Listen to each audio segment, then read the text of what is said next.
Hey, dudes, we are going to do a review and breakdown of And Just Like That, Season 3, Episode 4, starting now. Welcome back to the Nerd Social. I am Colin. So, the title of Episode 4, which came out a couple of days ago, is Apples to Apples, which is a game that a lot of people play during house parties and housewarmings. I haven't really played that game in a while, actually, but definitely a joy to have during those times to get friends together.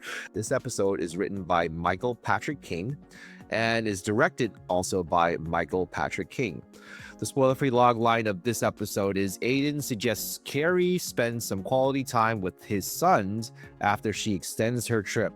Later, Miranda takes Joy's advice during an interview. So my spoiler-free thoughts about this particular episode is a lot more time in Virginia for Carrie, as said in the spoiler-free logline, and the family dynamics start to come out in full force, and we'll get to see how tough those blended families can be and why she made that decision at the end of this episode. Miranda advances in her relationship with Joy after some hemming and hawing from her about whether or not is she or won't she. We'll get to that in the spoiler breakdown. Charlotte has her own awkward family dynamics as well, and also dealing with her husband Harry, who has a existential crisis in his hands. Seema continues to contemplate her next move as she is given an ultimatum by her new boss. We saw in the last episode what happened, that she did not really want to back up, but then there's some changes that happened in this episode that maybe requires some more thinking on her part. And then finally, Lisa struggles with her choice to replace her editor Grace, and this was a little B storyline in this episode, and there might be some bigger things that might happen later on in subsequent episodes with Lisa involved. In terms of rating, I would give this episode an 8 out of 10, which is a road trip.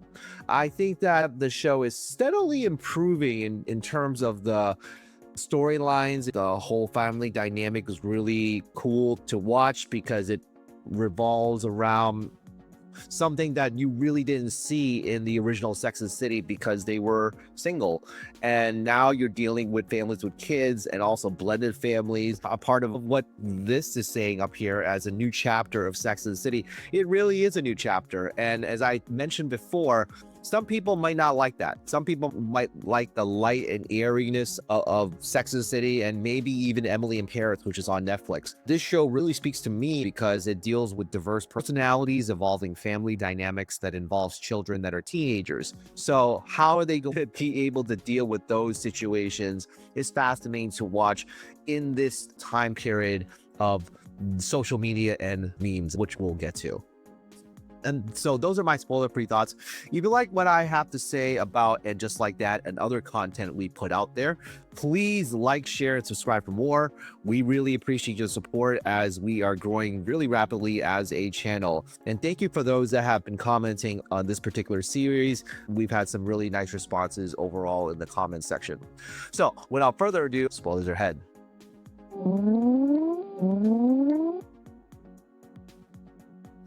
In the last episode, we saw that Aidan asked Carrie to sleep in the guest house so that he would give some forewarning to his kids that Carrie's going to be here. And this was a very funny scene where she was saying that she was sleeping in the same clothes as the previous night and that she needed to buy some new clothes and that she smelled of armpits, which was over exaggerated. But this is while Aidan and his sons were painting.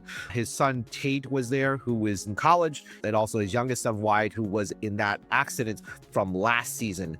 You'll see the oldest son as well with his ex-wife, and also his ex-wife's new lover as well. So the blended family is definitely in vogue in this particular episode with some varying effects. We then move on to how Carrie is looking for some new clothes. So it was very interesting to drive the ATV down to the Southern Charm clothing store, and she's picking out her outfit, which becomes the purple outfit right there. At this point, she was talking to Miranda as Miranda is house sitting while Carrie is away, and Miranda is dealing with her love life with joy. Lisa's struggling with finding an editor. So what happened is this man, Marion, comes in for the editor position, and he's played by McCad Brooks. For those of you that are not familiar with him, he is in True Blood and also in Law and Order as well. So when I first saw him, I was like, he looks familiar. And I looked it up, and that was the case. Because he is a very handsome guy, there probably going to be some tension between Herbert and Lisa. They already talked about having a sleep divorce because Lisa's talking in her sleep, stressed out of her mind about hiring this editor, and this editor ends up being a very handsome fellow. So we'll see if there's any type of fireworks that's going to happen because of this dynamic. Charlotte has her own little issues now, not with Lisa, but with her family, as Harry's dad is coming to visit for dinner. And also, here you go, Billy. Excuse me, Billy. Please excuse my cat there. So everyone's trying to gather for this dinner. Charlotte's bringing Anthony and Giuseppe along because they're pretty much family at this point. And it's interesting that Harry's father is played by Harry Yulin, who is, if you remember, way back in the day, he was in Scarface. He was also in Rush Hour 2. So a really interesting character to bring back there. There was a couple of other consequential guests that comes in, as Harry's father invited a neighbor from 10F to come in. And also Lily, Charlotte's daughter, invites her boyfriend Diego to come, and they find out that he's polysexual. This is one of the misgivings that I have about this show, because they flood the zone with Charlotte's family. Rock has her transition, and Lily is an adoptive child and was interested in this polysexual partner.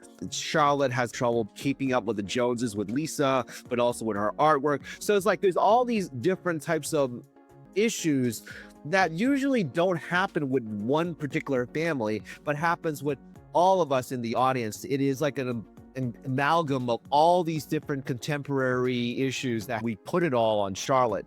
And I think it may overwhelm some audiences. Some families may have similar experiences with these issues, but within one family, I am not sure that does happen. Carrie also is questioning the fact that he is going through another midlife crisis of whether or not he is going to be like his father.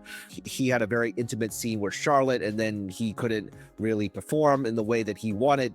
He's questioning whether or not he is going to become his dad, and Charlotte's trying to reassure him that he is not his father. Seema, on the other hand, had her do not back up moment in the last episode, but now she is contemplating, as it is really getting real, that she is going to be out of a job pretty soon. She holds up a very stoic and strong facade, but she's definitely afraid that she's going to have to find a new job and have to start up another new real estate firm all over again. Even though she is afraid, I think that she's still going to move forward with it because of the conviction that she had in the last episode. So it'll be very interesting to see how this dynamic plays out. I did see the preview for the next episode, and one of my friends actually said that, hey, Seema might be interested in the gardener, Adam, but we shall see if it really plays out that way. In the meantime, Miranda has her own issues trying to get Joy to be with her. She's doing a live report in front of the United Nations, and it says the C word by mistake and out of context. And so becomes a really big meme, and her son, Brady, is giving her a hard time about it. And also later on, you will see a lot of Joy's friends give her a very hard time as well about uttering the C word. You can see here that they pretty much invaded Carrie's place, and they're having a good time. Miranda is thinking whether or not Joy is being quiet because she said the C word, but we find out later on that she was closed off because she really liked her very much. So they shared a very passionate kiss at the very end, and we say hooray for Miranda because she's been going through the ringer with her relationships. Maybe this will be a nice budding relationship for her to move forward. Aidan has his own issues dealing with his family and deciding that Carrie should stay for Wyatt's birthday, his youngest son, who's having a lot of issues right now. A lot of it being teenage ants, but a lot of it being on his Nintendo Switch. Aidan's very adamant that he should be off screens, so he's trying to task him to do painting. There's also a very big disagreement between him and his ex-wife about giving Wyatt Adderall at this point, because Aidan's very traumatized from the fact that Wyatt had drove the truck, crashed the truck under the influence. She jumped into the point that Wyatt probably has substance abuse issues. Whether or not this is an overbearing parent or because he's very tough on the exterior, there's some questions that needs to be asked as to how he's handling being a father. And he's in this relationship with Carrie, in which, Wyatt is not on board, while Tate is very much on board. Tate is the one that's going to college, who's on break. And then the oldest son, we don't really see him that much. I think that he's much more mature dealing with this situation. In this scene, Wyatt does not really want to fish. Feels like it's very boring. He still want to be stuck on the Nintendo Switch. Having been a teenager, I can definitely say that I wasn't very outdoors. I was definitely much more like Wyatt, where I was inside playing video games or just watching TV, watching movies. And having also taught teenagers, you also have to give them some space to explore themselves, but also just tell them that you're there for them. No matter what, you're there for them, you're present for them. And sometimes it's very hard to predict whether or not they want you to be there for them or not. And sometimes they act out very aggressively as a cry to say, I need love and attention, sometimes in a good way or sometimes in a bad way. With the family dynamic of Carrie being there really has hurt Wyatt, in which he's trying to figure out what this new dynamic is going to be. Is Carrie replacing my mother? So these are valid feelings that a young boy might have with a new person coming into his father's life. And so it culminated in this exchange where the whole family's gathered there. You can see that Carrie's there with the ex-wife. Kathy's boyfriend was not participating. And so it leads to a very explosive dynamic where Wyatt lashes out, threw something at the window. And Carrie then realizes at this point that Aidan wasn't playing. And she was deluding herself to think that he should bring his sons to New York City. She can tell that this was not going to happen. And it leads to a very tender moment where Aidan thought that Carrie was going to break up with him, but instead, Carrie decides to give him the keys to her New York City apartment. And I think that there's going to be a lot of debate as to whether or not this was the right move for Carrie. I am not sure. I would rather just let it play out to see what's going to happen before I make any judgment on it, because both of them are in a very vulnerable position at this point. And Carrie, seeing it firsthand, really opened her eyes as to what's going on. And Aidan is definitely very afraid that Carrie was going to leave him.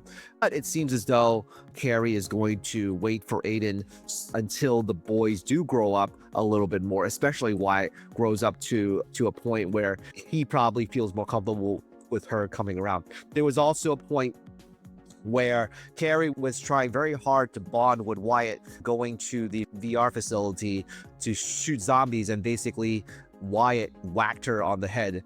Now, whether or not that was intentional or by mistake, who knows? When I watched it, I was like, yeah, that's definitely intentional. There are a lot of things that young kids do go through when it comes to divorce, when it comes to loss and grief, and also having to deal with a lot of these issues, while his older brothers are much more mature about the situation. Wyatt is really going through it at this time.